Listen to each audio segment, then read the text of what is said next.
आज ना बाजारपेक्षाही tasty crispy spring रोलची recipe तुम्हाला शेअर केली, जी लहानांपासून मोठ्यांपर्यंत सगळ्यांना आवडते. शिवाय ना रोल बनवताना जी शीट बनवायला लागते ना, त्याची सुद्धा अगदी सोपी ट्रिक सांगितली, जी तुम्ही पहिल्यांदा जरी बनवत असाल ना, अगदी परफेक्टच बनेल.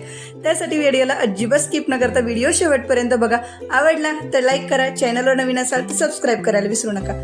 नमस्कार मंडळी, मी प्रियांका आणि तुम्हा सर्वांचं प्रिया आज फूडीमध्ये मनापासून स्वागत. सगळ्या गोष्टी अगदी स्टेप बाय स्टेप पद्धतीने केलेल्या सांगितलेल्या आहेत. चला तर करूया आपल्या रेसिपीला सुरुवात. सगळ्यात पहिल्यांदा आपल्याला ना नूडल्स बनवायचे, तर त्यासाठी ना मी इथे टोपामध्ये पाणी गरम करायला ठेवलेले आहे. 3 ते 4 कप इतकं पाणी आहे. त्याच्यामध्ये नूडल्स एक पॅकेट आहे छोटं, ते मी घातलेलं आहे. आता याच्यामध्ये आपल्याला थोडंसं तेल आणि मीठ टाकायचं आहे आणि पाण्याला ना आपल्याला एक 3 ते 4 मिनिटांना चांगलं उकळून घ्यायचं आहे. 3 ते 4 मिनिटांमध्ये ना नूडल्स अगदी पटकन शिजले जातात, जास्त वेळ नाही लागत. एक 3-4 मिनिटं झालेले आहेत आणि आता हे बघू शकता अगदी मऊसूत वेगळे सुद्धा व्हायला लागले. तर मी याच्यामध्ये त्यांना वेगळं करून घेते, जेणेकरून नंतर आपल्याला जास्त वेळ लागणार नाही. तर आता हे नूडल्स आपले बऱ्यापैकी शिजलेले आहेत. आता गॅस बंद करूयात आणि ह्याला ना आपण एका चाळणीवरती काढून घेऊयात. तर आता इथे बघा मी चाळणीच्या खाली एक टोप ठेवलाय. आता याच्यावरती ना हे नूडल्स आपण काढून घ्यायचे आणि याच्यावरती ना थंड पाणी जास्त घालायचं, जेणेकरून ह्याची जी प्रोसेस चालू असते ना नूडल्स शिजण्याची, ती इथेच थांबते. त्याच्यासाठी आपल्याला थंड पाणी याच्यावरती भरपूर घालून घ्यायचं आणि आता इथेच ना मी ह्याला थोडं असं मोकळं करून घेते, जेणेकरून ना याचा जोपर्यंत नंबर येत नाही ना तोपर्यंत आपण ह्याला असंच ठेवून देऊयात. तर आता इथे बघा आपल्याला भाज्या काय काय लागणार आहेत मी तेच सांगते. सगळं साहित्य डिस्क्रिप्शन बॉक्समध्ये दिलेलंच आहे. तर आता इथे बघा मी 2 मध्यम आकाराचे टोमॅटो घेतले, ज्यांना ना असं उभं पातळ चिरून घेतलेलं आहे. याच्यात ज्या पण बिया होत्या ना त्या बिया सगळ्या मी काढून घेतलेल्या आहेत. अगदी असेच 2 मध्यम आकाराचे टोमॅटो उभे चिरून घ्यायचे पातळ. त्यासोबतच ना मी इथे कोबी घेतलेला आहे, थोडासा लहान कोबी होता, त्याला सुद्धा मी उभं असं पातळ चिरून घेतलेलं आहे. अगदी छोटे मोठे काप असले तरी चालतील. हे बघू शकताय अगदी उभं पातळ चिरून घ्या, कारण हे आपल्याला सगळ्या भाज्या त्याच्यामध्ये व्यवस्थित अशा वापरायच्यात. त्यासोबतच ना मध्यम आकाराच्या 3 शिमला मिरची मी घेतलेल्या, त्या सुद्धा ना मी अगदी उभे पातळ चिरून घेतलेल्या. त्याच्यामध्ये जो पण बियांचा अंश होता ना तो सगळा मी इथे पूर्ण काढून टाकलेला आहे. फक्त आपल्याला या शिमला मिरचीना कोरड्या अशा उभे चिरून घ्यायच्यात. कलरच्या भेटल्या तर अतिउत्तम. आता इथे बघा मी ना 2 मध्यम आकाराचे गाजर घेतले, त्यांना सुद्धा ना मी असं उभं पातळ चिरून घेतलेलं आहे.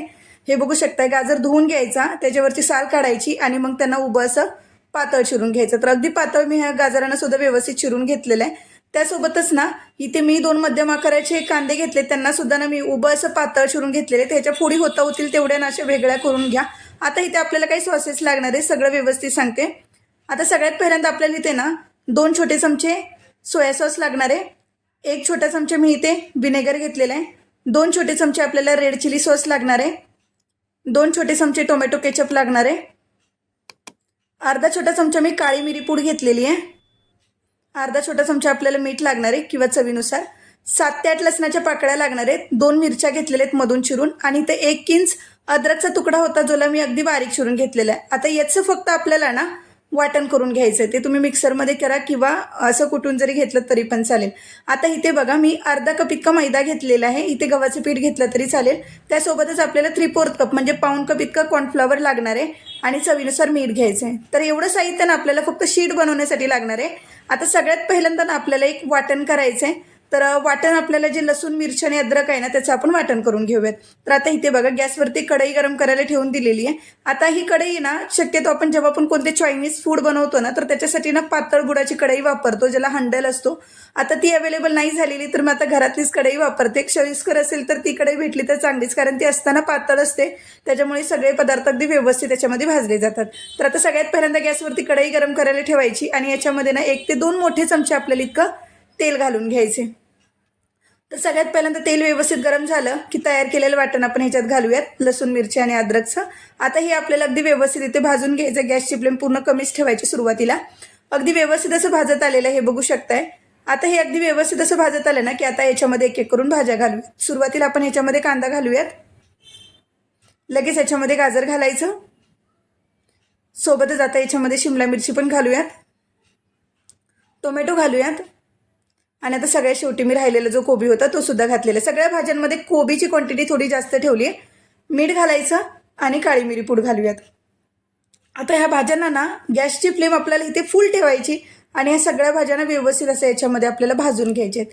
लक्षात घ्या, जेव्हा कोणतंही चायनीज फूड बनवायचं असेल ना फुल गॅसवरतीच सगळ्या भाज्या कढईमध्ये व्यवस्थित परतवून घ्यायच्या. ह्या भाज्या आपल्याला ना पूर्णपणे शिजवायच्या नाही आहेत बरं का, कारण याचा जो क्रिस्पी असतो ना पणा तो आपल्याला आपल्या रोलमध्ये लागला पाहिजे खाताना. याच्यासाठी अगदी ह्या भाज्यात 60 ते 70% शिजतील नाही एवढ्या प्रमाणातच.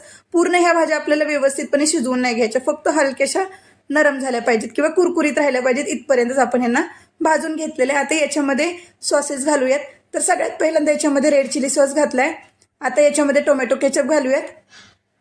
विनेगर घातलं की लगेच याच्यामध्ये सोया सॉस घालायचा आणि ह्यांना परत एकदा व्यवस्थित असं मिक्स करून घ्यायचं. मी गॅसची फ्लेम इथे फुलच ठेवले बरं का, गॅस कमी नाही केलेला. आता लगेच याच्यामध्ये आपण जे बनवून ठेवलेले नूडल्स, शिजवून ठेवलेले ते आता याच्यामध्ये घालायचं आणि परत ह्याला एकदा व्यवस्थित असं मिक्स करून घ्यायचं. लक्षात घ्या, नूडल्स टाकल्यानंतर ना उलताना नाही व्यवस्थित असं मिक्स करता येत नाही, तर झाराने असे नूडल्स उचलायचे आणि मग त्याच्यामध्ये मिक्स करायचे. या स्टेजला गॅस थोडासा कमी केला किंवा मीडियम ठेवला तरी पण चालेल, नाहीतर मग हे पटकन नूडल्स ना सुटसुटीत होत नाहीत ना, त्याच्यासाठी वेळ लागतो. तर अगदी व्यवस्थित ह्यांना ना अगदी मोकळं मोकळं करून घ्या, जेणेकरून नूडल्स आहेत ना ते प्रत्येक भागामध्ये अगदी व्यवस्थित भाज्यांमध्ये मिक्स होतील आणि आपल्याला रोलमध्ये भरताना ते अगदी सोयीस्कर होतील. तर यांना तुम्ही ना एक साईडने उलतान किंवा एक साईडने झारा पकडून पण अगदी व्यवस्थित दोन्ही बाजूने पकडून सुद्धा त्याला व्यवस्थित असं मिक्स करून घेऊ शकता. मला गरज नाही पडली, कारण झाऱ्याने अगदी पद्धतशीरपणे मी व्यवस्थित ह्यांना मिक्स करून घेतलेलं आहे. आता ह्या स्टेजला ना मी गॅस बंद करते. अगदी व्यवस्थित मिक्स करून झालेले आणि ह्याला एका प्लेटमध्ये आपण थंड करायला काढून घेऊयात. आता हे थंड करायला काढून घेतलं की आता इथे आपल्याला ना शीट बनवायचे. त्याच्यासाठी आपण अगोदर मिश्रण तयार करून घेऊयात. तर मैदा आणि कॉर्नफ्लॉवर सोबतच मीठ एका बाउलमध्ये घालायचं. यांना अगोदर व्यवस्थित असं आपण मिक्स करून घेऊयात आणि आता याच्यामध्ये पाणी घालायचं. पाण्याचं प्रमाण किती घालायचं लक्षात घ्या. सुरुवातीला ना मी इथे 1 कप इतकं पाणी याच्यामध्ये घालते आणि आता याच्यामध्ये ना आपल्याला ह्याला व्यवस्थित असं मिक्स करून घ्यायचं आहे. कॉर्नफ्लॉवर आणि मैद्यामध्ये ज्या गुठळ्या असतात ना त्या अगोदर आपल्याला ह्या पाण्यामध्ये व्यवस्थित अशा मोडून घ्यायच्यात. तर अगोदर गुठळ्या सगळ्या व्यवस्थित अशा मोडून झाल्या ना मगच जर लागत असेल पाणी तर एक्स्ट्रा याच्यामध्ये आपण घालून घेणार आहोत. तर सुरुवातीला सगळ्या गुठळ्या याच्यामध्ये मोडून घेतलेत, हे बघू शकताय. आता याच्यामध्ये ना मी परत 1 कप पाणी घेतलेलं, त्याच्यातलं ना मी फक्त अर्धा कप इतकंच पाणी याच्यामध्ये घातलेलं आहे. जर गरज वाटली तर राहिलेलं पाणी घालूयात. म्हणजे टोटल मी याच्यामध्ये ना 1.5 कप इतका पाण्याचा वापर केलेला आहे. जी आपण शीट बनवतो ना त्याच्यासाठी मिश्रण जास्त घट्टही नाही ठेवायचं आणि जास्त पातळही नाही, हे बघू शकताय. अगदी अशा प्रमाणातच मिश्रण आपल्याला ठेवायचं. जर तुम्ही जास्त घट्ट केलं ना तर शीट बनवायला येत नाही. आता हे बघू शकताय मिश्रण आपलं 1.5 कप पाण्यामध्ये तयार झालेलं आहे. मी इथे एक डोशाचा पॅन घेतलेला आहे. कशा पद्धतीने बनवायचं मी सांगते तुम्हाला. याच्यावरती मिश्रण तळापासून एका बाउलमधून व्यवस्थित ढवळून घ्यायचं. पळीने मिश्रण डोशाच्या पॅनवरती सोडायचं आणि ह्याची ना आपल्याला याच्यावरती एक थिक लेअर लावून घ्यायची. आता हे बघा, एक्स्ट्राचं मिश्रण राहत असेल ना तर ते आपल्याला त्याच भांड्यामध्ये परत मी काढून घेतलं आणि थोडं मिश्रण मी त्याच्यामध्ये ठेवलेलं आहे. आता हे ना मिश्रण याच्यावरती म्हणजे ह्या पॅनवरती ना आपल्याला ह्याची एकदम ठीक अशी लेअर लावून घ्यायची. जाड लेअर असते ना तशी अगदी बसेल नाही इतपत आपल्याला व्यवस्थित लावून घ्यायचं. सुरुवातीला वाटेल की ह्याच्यावरती लेअर लागत नाहीये. जर तुम्हाला वाटलंच की एखाद दुसरी शीट तुमची बनत नाहीये तर पहिली एखाद दुसरी शीट जर बिघडली तर नंतर अगदी परफेक्ट बनेल. आता इथे बघा मी कढईमध्ये पाणी गरम करायला ठेवून दिलेलं आणि याच्यावरती हा डोशाचा पॅन मी अगदी व्यवस्थित याच्यावरती ठेवून दिलेलं आहे. आता दुसरीकडे ना एक ताट घेतलेलं, या ताटावरती ना मी असं मैदा स्प्रेड करून घेतलेलं आहे, कारण जेव्हा आपण शीट काढू ना ती अगदी ह्या ताटावरती खाली तळाला चिकटून राहणार नाही, त्यासाठी थोडासा मैदा टाकायचा. ना आता हे बघू शकताय ही शीट ना अगदी व्यवस्थित अशी मोकळी व्हायला लागलेली बघू शकताय. 1 ते 1.5 मिनिटं लागतो, जास्त वेळ नाही लागत बरं का. पाणी खालीचं उकळलेलंच पाहिजे, उकळत्या पाण्यावरतीच आपल्याला याची शीट काढून घ्यायची. आता हे बघू शकता कडेला काठीच्या अगदी व्यवस्थित असे मोकळे व्हायला लागले की समजून जा शीट आपली निघायला लागलेली. आता ना तिकडचा गॅस कमी करा आणि ही शीट ना अगदी व्यवस्थित अशी काढून घ्या. सुरुवातीला पहिली दुसरी शीट जर नाही जमली ना तर पुढच्या शीट अगदी परफेक्ट जमतील, कारण ह्या पद्धतीने केलं ना तर तुमची एकही शीट बिघडणार नाही, एवढं मात्र मी नक्की सांगते. आता याला ना व्यवस्थित असं काढून घ्यायचं. हे बघू शकताय किती अगदी सरळ आणि सहज निघते, अजिबात सुद्धा फाटत नाहीये, तुटत नाहीये, कुठेही तुटत नाहीये. बघू शकताय किती व्यवस्थित निघाले. आता ही वरची बाजू आहे ना ती आपल्याला ना या ताटावरती खालच्या बाजूला टाकून घ्यायची, हे बघू शकताय. आणि जी खालची बाजू होती ना, जी ओलसर बाजू होती ती मी ताटावरती वरच्या बाजूला ठेवली. आता याच्यावरती परत आपण मैदा टाकून घेऊयात. जर दुसरी शीट टाकली तर ती याच्यावरती चिकटायला नको.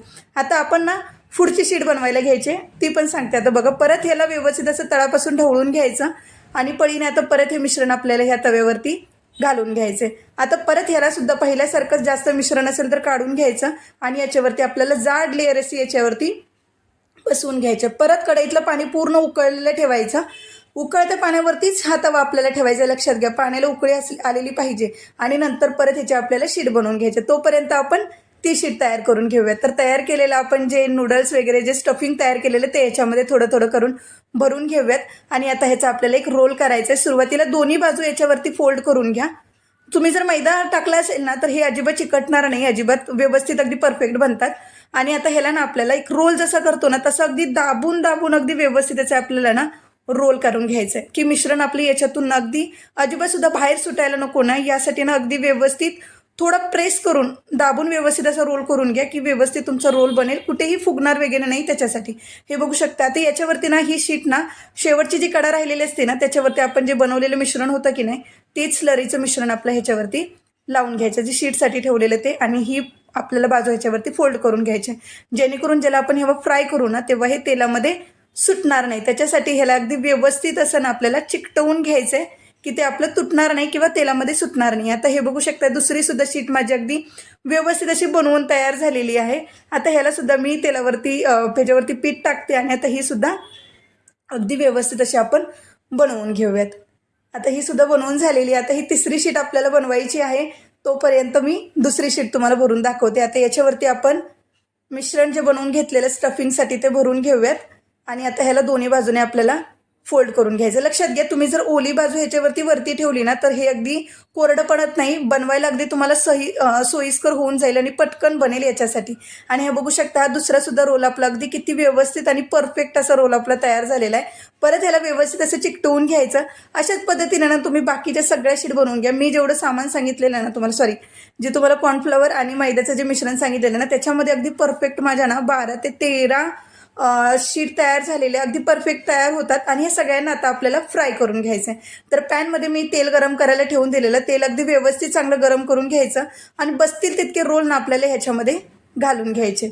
आता मी बऱ्यापैकी 3च रोल घातलेले. सुरुवातीला ना गॅसची फ्लेम लो टू मिडियम ठेवायची, अजिबात यांना हात लावायचा नाही बरं का.